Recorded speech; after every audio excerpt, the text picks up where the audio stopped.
Being self-employed isn't necessarily a 9 to 5 experience, especially within the creative professional world. You'll find that most of my jobs typically start from 9 PM right the way through to 3 AM. Right now it's heading up just past 9 and I'm about to go in for a client meeting.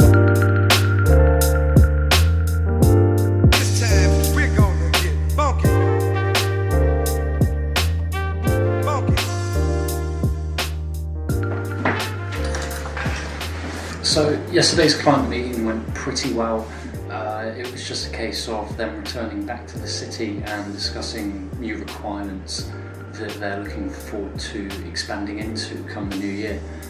When it comes to producing content, we're just going to go through the kit bag and see what's available on a general shoot. So this is going to take some time because this bag is pretty packed right now, and I do have a shoot in a couple of hours, so we're just going to run through this one very quickly. So this is the Manfrotto Bumblebee 220 PL.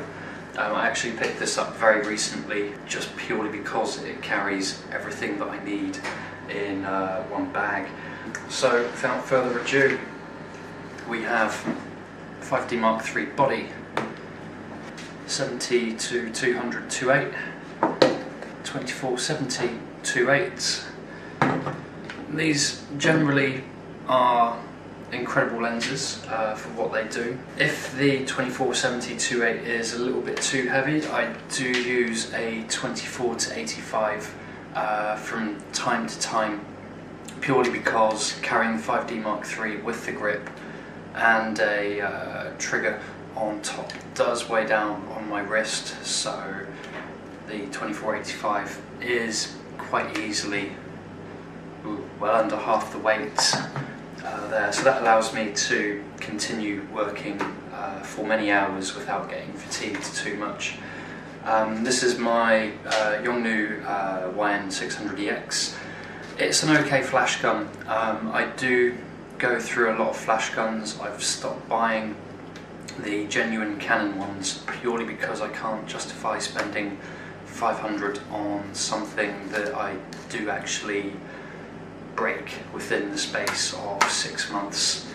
That being said, the Yongnuo is doing okay. It is currently being held together with tape. I also have the Yongnuo YN E3RT trigger. I've just received my new Godox ProPack PB960. Very good if I'm shooting for many hours. That allows me to have very high power flash without really draining or having to worry too much about carrying a lot of extra batteries. When I'm recording some audio, I do have my Rode SmartLav Plus. That plugs into my iPhone or iPad. Weather cover for the bag as and when it gets wet. Laptop charger. We also have external hard drive. That is a Seagate wireless. That is, I think it's about 1 terabyte or 2 terabytes. The notorious Apple charger and probably the 8th or 9th cable I've gone through this year. I've got a habit of breaking cables. We have another spare battery. At the moment I have 2 fully charged batteries within the grip. AA batteries, just in case I need to recharge the trigger. CF and SD card reader. Spare memory card. Usually I like to have a few on me.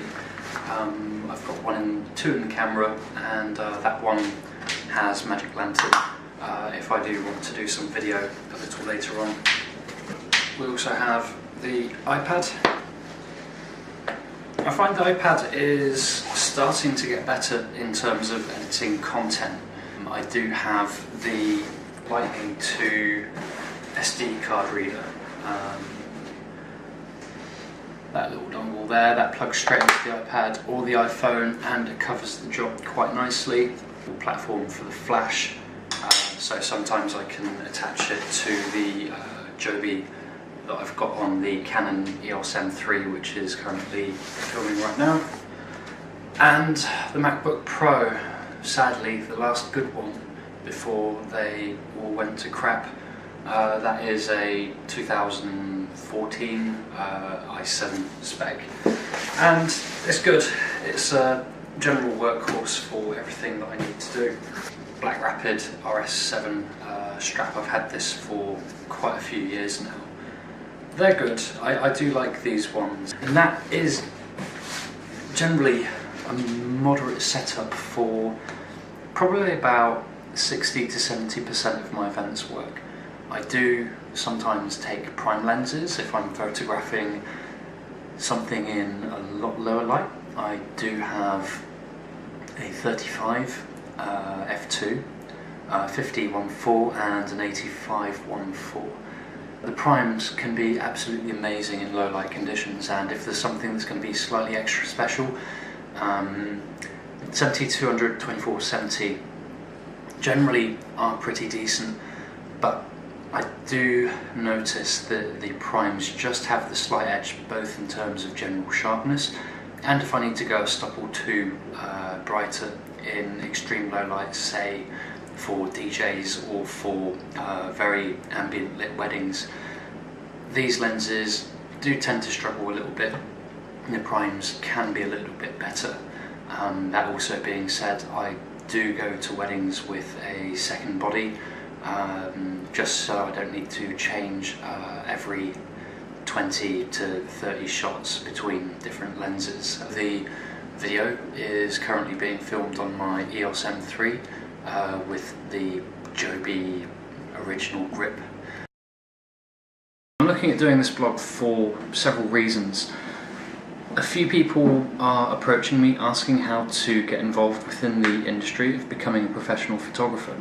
What I find I've been doing is kind of copying and pasting my responses. I've been full-time self-employed now for 3 years and pretty much working professionally for 6 years now. I started gaining commissions when I first came towards university, and since graduating I was able to be pretty much self-sufficient, so I'm quite grateful in that sense that everything was able to continue after the learning experience kind of finished.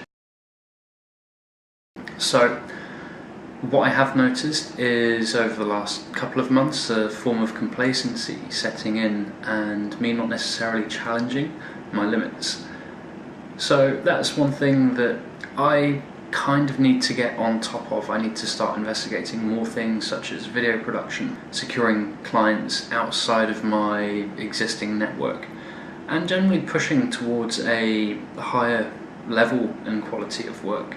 And if I'm able to talk to a couple of people who are interested in getting involved further, maybe they can learn from my experiences, or I can at least broadcast some of the mistakes that I do, so other people in the future don't necessarily make the same mistake as I've done. Being self-employed, there is a lot of trial and error that comes through from it, and what works for one person might not necessarily work for another person. Again, ultimately it's down to the individual, and hopefully we'll see what the next couple of months deliver.